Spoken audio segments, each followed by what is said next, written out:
Mummy जी, आप फिर रसोई में आ गई। अब क्या रह गया है? मैंने पापा जी का खाना भी कायदे से निकाल दिया है।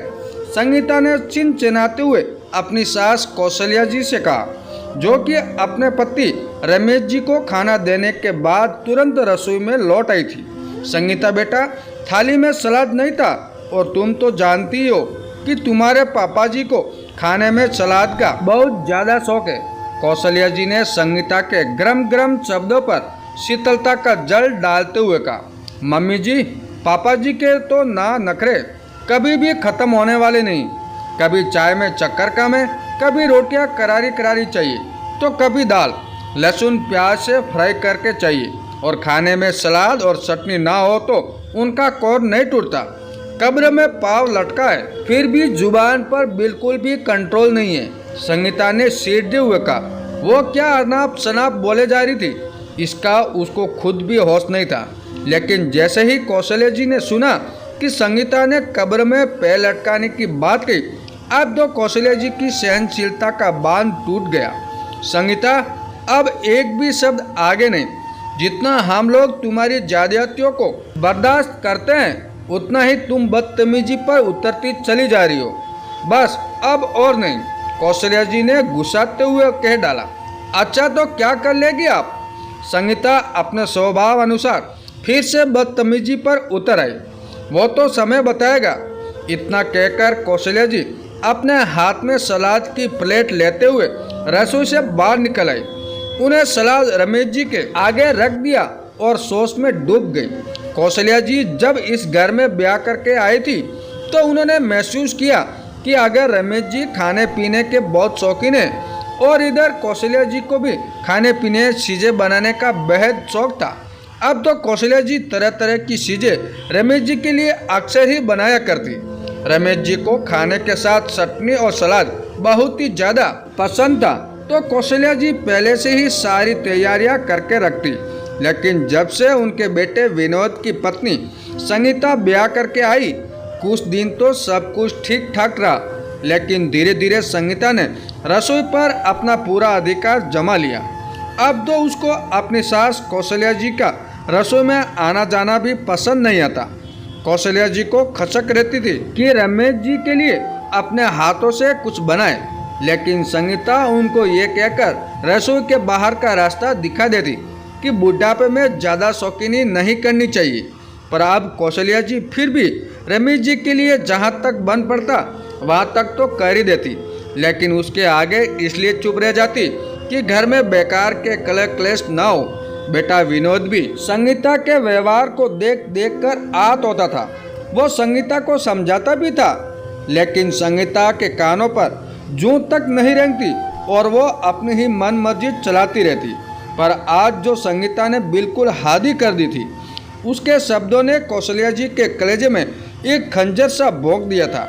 थोड़ी ही देर में संगीता रसोई का काम निपटाकर अपने कमरे में चली गई, लेकिन शाम को जब चाय बनाने का समय आया तो वो कमरे के बाहर निकल कर आई तो देखा कि रसोई के दरवाजे पर ताला लगा हुआ है और कौशल्या जी और रमेश जी बैठे बैठे चाय पी रहे। संगीता की निगाह एकदम से तिरछी हो गई। मम्मी जी, ये रसोई के दरवाजे पर ताला क्यों लगा हुआ है? और आपने आज चाय खुद क्यों बनाई? मैं तो बस आ ही रही थी, वर्षा ने कौशल्या जी को छेड़ते हुए कहा। वर्षा, ये रसोई मेरी है। मैंने इसका एक एक सामान बड़े अरमानों से संजोया है और मैं अपने पति को सब चीज़ें उनकी पसंद के अनुसार ही खिलाना चाहती हूँ, और इसे तुम में आपत्ति होती है, इसलिए अब तुम अपने रसोई कहीं और बना लो। इस रसोई पर तो मेरा ही अधिकार रहेगा। ये कहकर कौशल्या जी फिर से चाय का घूंट भरने लगी। मम्मी जी, ये कौन सी बात हुई आपकी? भला मैं कहाँ रसोई बनाऊंगी अपनी? अब तो संगीता की हालत ही खराब हो गई। ले देखकर 2 कमरों का घर था और दूसरी रसोई बनने की कहीं भी जगह नहीं थी, और मैं कुछ भी जानती। तुम्हारी बहुत सी जायदादों को सह लिया मैंने, लेकिन अब नहीं सहूँगी।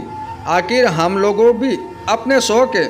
अब अगर मेरे पति खाने पीने के शौकीन हैं तो मैं सक्षम होते हुए भी उनके शौक क्यों ना पूरे करूं? कौशल्या जी ने 2 टूक जवाब देते हुए कहा। पापा जी, आप ही समझाइए ना मम्मी जी को, ये इतनी बड़ी गलती क्यों कर रही हैं? संगीता ने रमेश जी की ओर देखकर सिरोरी करते हुए कहा, मैं ये क्या बोलूं? मेरे ख्याल से कौशल्या बिल्कुल सही कर रही है। रमेश जी ने कुछ सोचते हुए कहा, क्योंकि संगीता के उल्टे सीधे शब्द अक्सर उनके कानों में भी पड़ जाते थे। ठीक है, आने दीजिए विनोद को, तभी बात होगी। संगीता तिल मिलाते हुए अपने कमरे में चली गई और थोड़ी ही देर बाद जब विनोद ऑफिस से वापस आया, मम्मी कोई खास बात है क्या? रसोई में ताला लगा हुआ है, विनोद ने आश्चर्य से पूछा। तुरंत ही संगीता भी विनोद की आवाज़ सुनकर बाहर आ गई। वही तो विनोद, आज पता नहीं मम्मी जी को क्या हुआ कि रसोई में ताला लगा दिया है। संगीता ने भोली सी सूरत बनाते हुए कहा, हाँ विनोद बेटा, रसोई में ताले की खास वजह है। पानी अब सिर के ऊपर जा रहा है। और कौशल्या जी ने दोपहर की सारी घटना चिलचिलावर बता दी। मम्मी बहुत सही किया आपने। मैंने कई बार संगीता को उसके व्यवहार को लेकर समझाया भी था कि तुम जब देखो तब मम्मी पापा को उल्टा सीधा बोल देती हो, लेकिन ये सुधरने का नाम ही नहीं लेती थी। अब भुगते ये, मैं अलग रसोई भी नहीं बना पाऊंगी, ये अपने कमरे में ही खाना बनाए। विनोद ने संगीता की ओर देखते हुए कहा, सॉरी मम्मी जी, मुझको माफ़ कर दीजिए। मैंने सचमुच बहुत गलतियाँ की हैं, लेकिन अब मैं आपसे वादा करती हूँ कि भविष्य में ऐसा फिर कभी नहीं होगा। अब तो सचमुच संगीता के आंसू ही निकलने लगे और उसके अपने व्यवहार पर शर्मिंदगी महसूस होने लगी।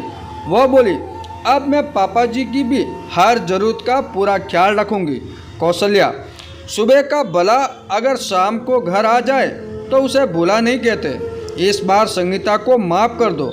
रमेश जी ने कौशल्या जी की ओर देखकर कहा, लेकिन संगीता, एक बात कान खोलकर सुन लो, आगे से कभी भी पापा जी के खाने पीने को लेकर तुम टोकोगी नहीं और ना ही उल्टे सीधे शब्द बोलोगी।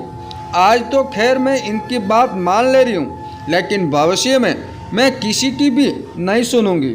कौशल्या जी ने रसोई की चाबी संगीता को देते हुए कहा। आज संगीता को सबक मिल गया था कि बड़े बुजुर्गों को उल्टा सीधा बोलने का परिणाम गलत ही होता है। दोस्तों, ये कहानी आपको कैसी लगी कमेंट करके ज़रूर बताएं और हमारे चैनल पे नए हो तो हमारे चैनल को सब्सक्राइब जरूर कीजिएगा। धन्यवाद।